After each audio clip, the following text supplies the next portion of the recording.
yang katanya Propam datang ke Cirebon itu ya. Mungkin beritanya udah tersebar juga ya. Dan juga katanya beberapa seliweran ya, Ibtu Rudiana ini tega ya menerima suap ya, 5 miliar katanya ya. Jadi untuk ya menutupi nggak tahu gimana ya. Jadi cuman informasi dari Cyber Amonius itu bahwa Ibtu Rudiana dan juga Bapak Jenggot, nah itu sudah ditahan guys. Halo, assalamualaikum warahmatullahi wabarakatuh. Selamat malam semuanya. Dan malam hari ini kita mau nonton lagi video yang masih viral tentang kasus Vina Cirebon. Dan kali ini yang mau kita reaction adalah tentang Bapak Rudiana, teman-teman. Jadi bagaimana videonya nanti kita simak bareng-bareng. Dan juga ada saran dari Bapak Susno Suhaji ya, teman-teman. Oke. Jangan lupa like, comment, dan subscribe juga di channel ini Banyuwangi Official. Untuk videonya kita ambilkan dulu, nanti kita tonton bareng-bareng. Dan apabila teman-teman punya saran dan kritik, silahkan tulis di kolom komentar saya. Oke, lanjut kita tonton dulu untuk videonya. Let's go.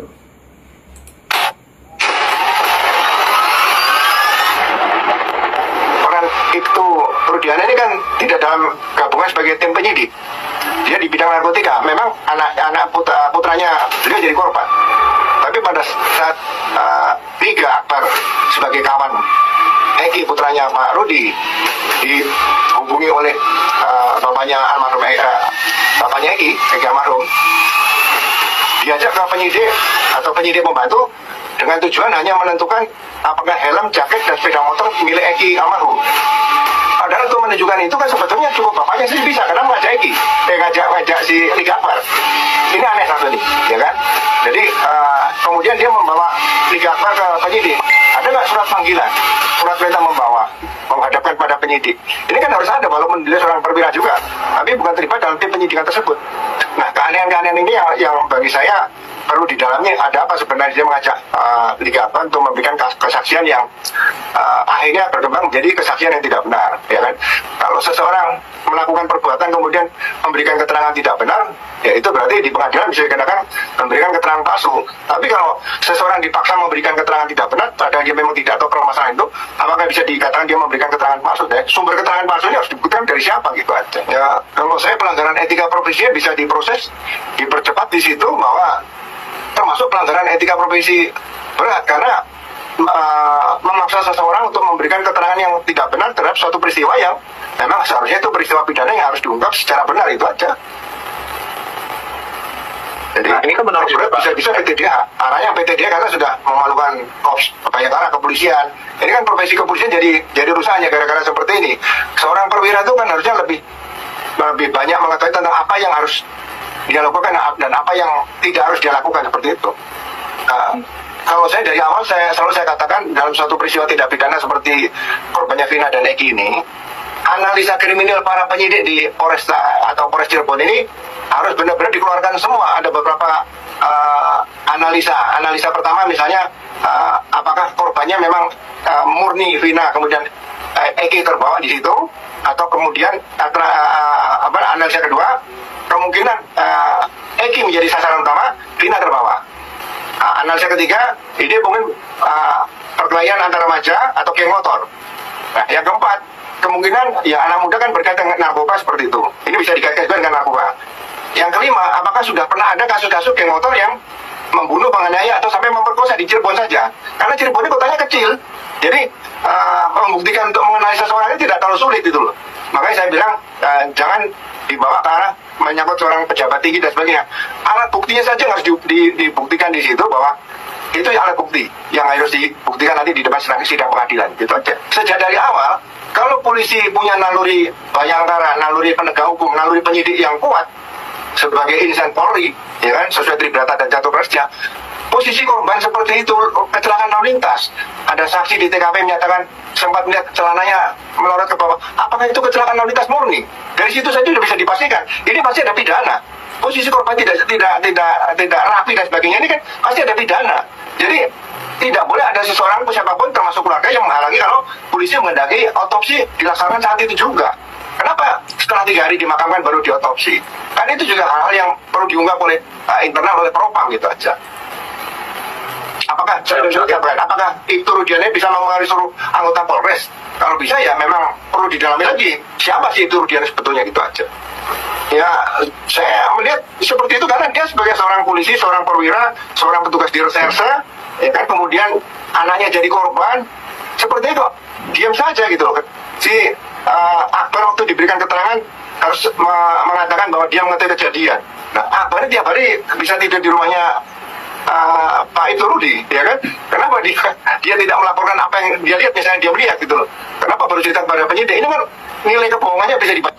Dan hari ini adalah hari sidang gugatan pra-peradilan Peggy terhadap Polri. Nah, itulah tadi teman-teman ya, keterangan tentang Pak Rudiana, yaitu yang saat ini masih dicari-cari ya keberadaannya. Oke, jadi ini juga ada keterangan dari Bapak Susno Juwaji. Mari kita dengarkan dulu dan nanti kita simak bareng-bareng. Apabila punya saran dan kritik, silakan tulis di kolom komentar saya. Let's go, kita tonton dulu. Banyak yang menanyakan apakah saudara Peggy atau tersangka Peggy akan dikabulkan gugatannya. Mari kita lihat peluang-peluangnya. Peluang pertama, gugatan pra-peradilan itu adalah menyangkut sah atau tidaknya penangkapan saudara Peggy, sah atau tidaknya penahanan, sah atau tidaknya menjadikan tersangka, dan kalau ada sah atau tidaknya penyitaan dan tuntutan ganti kerugian. Mari kita lihat. Alat bukti apa yang dipunyai oleh penyidik Polri sehingga melakukan penangkapan dan penahanan terhadap saudara Peggy sehingga dijadikan tersangka? Alat bukti keterangan saksi ini yang selalu dipublikasikan, didengungkan. Ada banyak saksi, namun demikian keterangan saksi tanpa didukung alat bukti lain, maka keterangan saksi itu sangat lemah.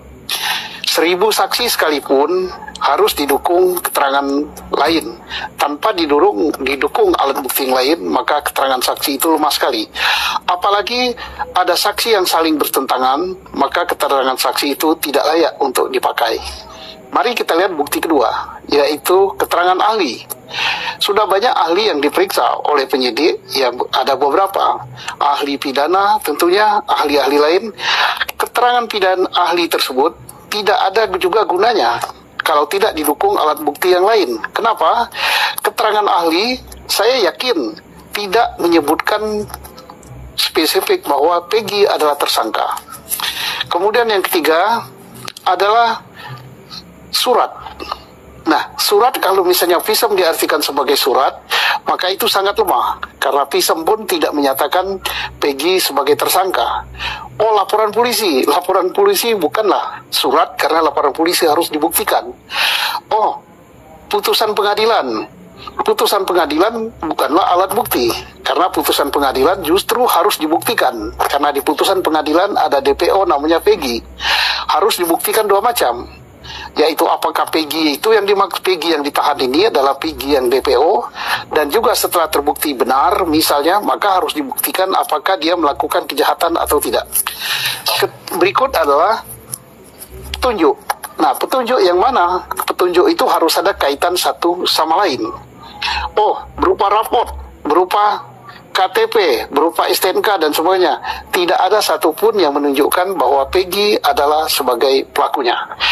Kalau demikian, maka alat-alat bukti apa yang bisa ditampilkan oleh Polri untuk memperkuat bahwa sah penangkapannya? Yang ditunggu-tunggu adalah alat bukti berupa scientific crime investigation, yaitu alat bukti forensik. Satu, sidik jari. Adakah sidik jari Peggy di TKP atau pada alat barang bukti? Kedua, CCTV. Adakah CCTV yang menyorot Peggy sebagai pelaku? Adakah DNA yang menyatakan bahwa Peggy, di tubuh Peggy ada DNA dari Vina dan DNA dari Eki? Adakah sperma Peggy pada tubuh daripada Vina? Kalau itu tidak ada, maka satu lagi, yaitu mungkin bisa diambil dari handphone. Handphone yang disita, dari handphone Peggy yang disita, apakah handphone itu menunjukkan keberadaan Peggy sebelum, sesaat, dan sesudah peristiwa berada di lokasi TKP? Kalau itu semuanya tidak ada, maka sangat sulit untuk mengumpulkan 2 alat bukti. Dan ingat juga waktu. Alat bukti tersebut harus ada sebelum Peggy ditangkap. Ya, harus ada sebelum Peggy ditangkap untuk menentukan sahnya penangkapan. Dan alat-alat bukti tersebut harus didapat dengan cara yang sesuai dengan ketentuan undang-undang. Kalau disita ada penyitaannya, ada berita acara penyitaannya. Kalau harus persetujuan pengadilan, harus ada persetujuan pengadilannya. Kalau semua itu tidak ada, maka tidak salah alat bukti itu. Jadi peluang untuk gugatan Peggy dikabulkan nampaknya sangat besar. Tapi satu lagi kuncinya, ini yang perlu diawasi oleh seluruh publik Indonesia, adalah hakim yang bijak, yang adil, kemudian tidak memihak kepada pihak manapun juga, kecuali memihak kepada kebenaran dan keadilan. Mari kita saksikan pra-peradilan. Kita yakin bahwa tidak ada yang kalah di sini. Polri tidak kalah, penggugat tidak kalah. Semua menang karena yang menang adalah kebenaran untuk mencapai keadilan. Selamat menegakkan hukum. Nah, videonya sudah habis. Oke, itu tadi yang kita tonton untuk malam hari ini. Yang pertama tadi juga ada keterangan dari ini ya, teman-teman media juga, yaitu tentang Bapak Rudiana. Dan untuk yang kedua yaitu Bapak Dasus Ngadu Haji, yang menerangkan tentang pasal-pasal dan hukum-hukum yang saat ini Peggy Setiawan jalani, yaitu sidang pra-peradilan. Oke teman-teman, jangan lupa like, komen, dan subscribe juga di channel ini, Banyuwangi Official. Terima kasih semuanya. Selamat malam. Assalamualaikum warahmatullahi wabarakatuh. Sampai jumpa.